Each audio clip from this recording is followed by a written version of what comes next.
220 কেবি আমাদের সার্ভে চলছে, আমাদের স্টেশন পয়েন্ট।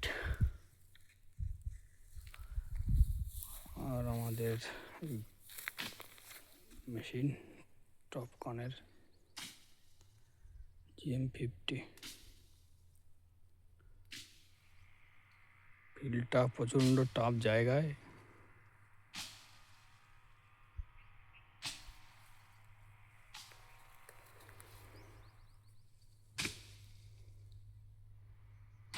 চেক সার্ভে চলছে আমাদের,